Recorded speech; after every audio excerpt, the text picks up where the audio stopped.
बहुत स्वागत है। मेरे ख्याल से मुझे सूफी मोहम्मद कौसर मजीदी के पास जाना चाहिए, उनसे बेहतर जानेंगे। ये जो वक्फ बोर्ड का मामला चल रहा है वो काफी संवेदनशील है, आप जानते हैं, लेकिन इस तरीके का अगर मामला आ जाना, कहीं ना कहीं वक्फ बोर्ड की बदनामी नहीं लगती आपको? वक्फ बोर्ड की बदनामी, वक्फ बोर्ड तो एक बदनामे जमाना इदारा है। आज से नहीं, वो 1947 से बल्कि उससे पहले से भी एक बदनामे जमाना इदारा रहा है। वक्फ बोर्ड का कयाम ही इसीलिए किया गया था कि वो, बल्कि आपको ये जानकर के हैरानी होगी कि वक्फ बोर्ड जो गठित किए गए थे 1924-25 में, ये जिन्ना के प्रयासों से गठित किए गए थे। और ये वो उसने जो अपनी सियासी विचारधारा के लोग थे, अपने सियासी फायदे के लिए लोगों को एक खास एजेंडे के तहत इसमें नियुक्त करवाए गए थे। और बिल्कुल जमींदारी, जिस तरीके से उसकी मुस्लिम लीग के लोगों की भर्तियां होती थी, उसी तरीके से वक्फ बोर्ड के लोगों में भी भर्तियां की गई कि जैसे कि वो उनकी दोहरी नागरिकता का जैसे नियम होता था कि जिसकी आमदनी 1 लाख रुपए से अधिक होगी सालाना की, वही वक्फ का मेंबर जो है उसके वक्फ बोर्ड के चुनाव में तो दे सकता है। और इसी तरीके के मतलब जो है दोहरे मापदंड, बिल्कुल जमींदारा अंदाज में ये बनाया गया वक्फ बोर्ड।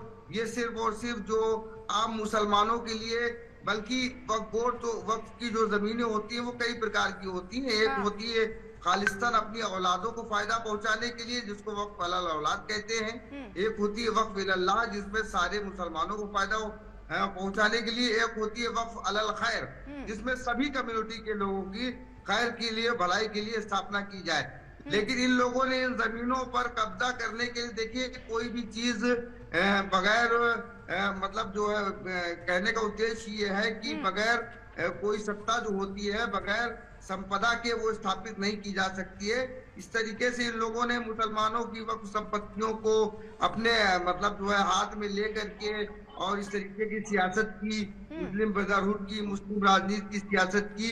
तो ये तो है ही चीजें, लेकिन जो तरीके से मुस्लिमों पर किसने सियासत की है, मुस्लिमों पर किसने सियासत की है कौसर? अब हमको इतिहास के पन्ने, अब आपके आधे घंटे के शो में हम मुस्लिम लीग के और जमात रजा मुस्तफा के और दूसरे सियासी पन्ने उखाड़ने के लिए हमारे पास वक्त बहुत कम पड़ेगा। इस पर तो बाकायदा किताबें लिखी जा सकती है। देखिए वही लोग जो मुस्लिम ब्रदरहुड की सियासत करते हैं, जो चाहते हैं कि मुसलमान नौजवानों के हाथों में पत्थर आए और मुसलमान इनकी सियासत की भेंट चले, वही लोग हैं। इसमें कुछ कहने की जरूरत नहीं। ये घूम फिर करके रोज वही बहस आ जाती है। इस पर कोई पक्ष अपनी बात कहता है, आप मुसलमान नेताओं पर टारगेट कर रहे हैं। ठीक है, कौशल किशोर जी, मैं आपसे जानना चाहूंगी, ये जो मामला सामने आया, इसे आप कैसे देखते हैं? क्या ये मामला एक तरीके से हम प्रशासन और जो वक्फ बोर्ड वहां पर की जमीन पर बात हो रही है, और या फिर कोर्ट पर छोड़ दें? देखिए, सच्चा सुप्रीम कोर्ट को अपना बोल दो, कभी इंडिया गेट को अपना बोल दो, कभी राष्ट्रपति भवन को अपना बोल दो, कभी ठीक है दीपक जी, आपकी आवाज कैच करिए। ठीक है, आपके पास लौटूंगी, आप नेटवर्क दुरुस्त करवाइए। मैं चलूंगी यहाँ पर मुफ्ती कौसर जी के पास। कौसर जी, मैं आपसे जानना चाहूंगी, आपने खुद कहा कि वक्फ के नाम पर कुछ ऐसे लोग हैं जमीन को हड़प कर बैठे हुए हैं, तो वो कौन लोग हैं, मुझे ये साफ करके बताइए। क्योंकि जब ये मामला निकल के सामने आता है तो मामला और भी ज्यादा संवेदनशील इस बिल को लेकर हो जाता है कि सरकार ने जो कहा सही कहा है, और जो लोग इसका खिलाफत में बैठे हैं वो पूरी तरीके से राजनीति कर रहे हैं।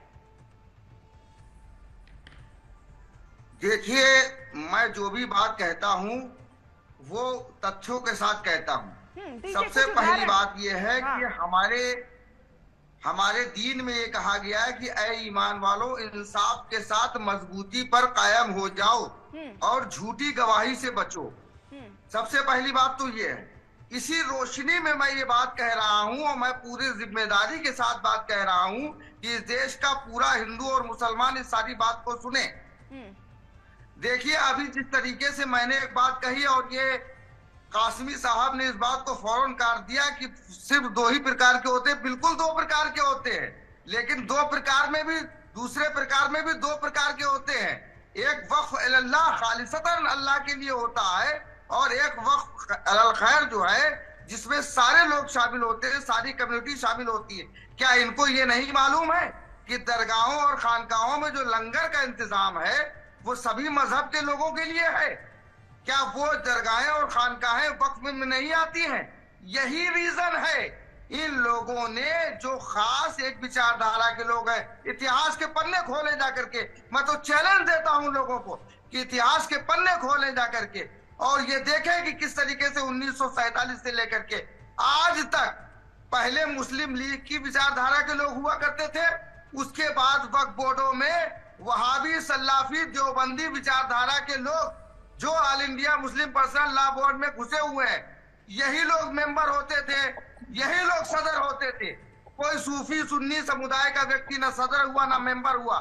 इन लोगों ने अपनी विचारधारा के लिए खानकाहों की, मज़ारों की नवैयत को बदल दिया। वहां पर कमेटियों के जरिए मुतवल्लियों और सज्जादगान को हटा करके वहां पर कब्जे कराए। एक नहीं 1000 एग्जाम्पल है जो वक्फ बाय यूजर के नाम पर कि अगर किसी वक्फ संपत्ति पर कोई मजार नजर आ रही है, कोई मकबरा नजर आ रहा है, कोई इमाम बाड़ा नजर आ रहा है, तो फौरन वो वक्फ बोर्ड की जगह चली गई।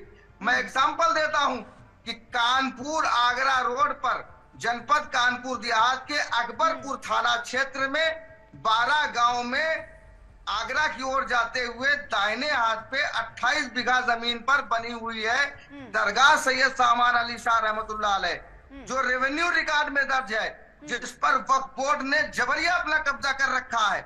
और ऐसी नहीं, और वहां के जो मुतवल्ली और सज्जादा नशीन है, जो सिलसिले मदारिया की परंपरा के अनुसार नियुक्त होते हैं, उनको वक्फ बोर्ड के वहाबी लोगों ने, मैं दावे के साथ कह रहा हूँ, वहाबी और सलाफी लोगों ने, चूंकि ये वहाबी सलाफी देवबंदी ये मज़ारात और ये अल्लाह को बड़ी मूर्ति बताते हुए इनसे दुश्मनी रखते हैं और ऐसे मुसलमानों को काफिर, मुशरिक और बिदअती कहते हैं। इन लोगों ने एक साजिश के तहत इस हथकंडे को अपनाया हुआ है। मैं तो ये कहता हूँ, मुझे पूरी बात कहने दीजिए। अच्छा करिए खेत के दहका को मैसर न हो रोजी, उस खेत के अरखोचे गंदम को जला दो।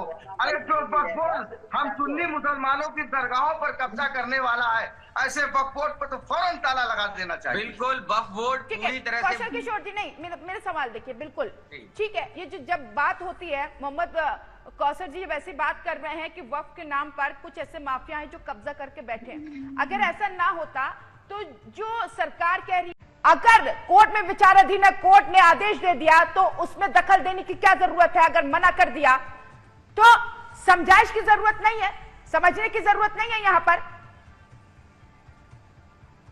ये सवाल मुझसे है कौसर जी, मोहम्मद कौसर जी। जी। देखिए ऐसा है मुस्कान जी, मसला इस बात का है कि बड़ी जो चीजें ज्यादा बड़ी होती हैं उसमें दुश्वारियां भी ज्यादा होती है। हमारा मुल्क इतना बड़ा है, लगभग 1.5 अरब की आबादी वाले हम मुल्क होने जा रहे हैं, तो कानून जो होता है वो इतना स्पष्ट नहीं हो पाता है। लेकिन मैं इस पर दूसरी बात कहना चाहता हूँ और मैं जागरूक करना चाहता हूँ, खासतौर से मैं दीपक शर्मा जी और जो हमारे जो आचार्य जी बैठे हुए हैं, इनके जरिए से मैं सारे हिंदू समाज को और सारे देश को ये बात बताना चाहता हूँ कि देखिए ये एक प्लानिंग का हिस्सा है।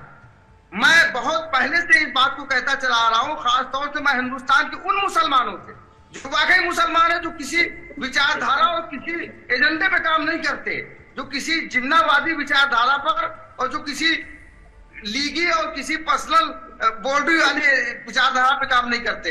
मैं इस देश के मुसलमानों से आह्वान करना चाहता हूं कि देखिए इस देश के खिलाफ फिर से वही साजिशें की जा रही हैं जो 1924 से लेकर के 1945 तक की गई। मुसलमानों के खिलाफ साजिश कौन कर रहा है? कौसर जी, मोहम्मद कौसर जी जवाब दीजिए। एक्शन डे के माध्यम से देश को तोड़ने की साजिशें की गई थी, वही साजिशें वक्फ बोर्डों के जरिए ग़ज़वा-ए हिंद के लिए की जा रही है। आम मुसलमानों को इससे सावधान रहना चाहिए और मैं बड़ा मुतमईन हूं कि सिवाय देवबंदी, वहाबी, सल्लाफी और अहले हदीस के और मुस्लिम पर्सनल लॉ बोर्ड के और जमात रजा मुस्तफा वाले बरेलवियों के बाकी सारा मुसलमान इस देश में वक्फ बोर्ड वाले किसी मामले पर कोई प्रतिक्रिया नहीं दे रहा।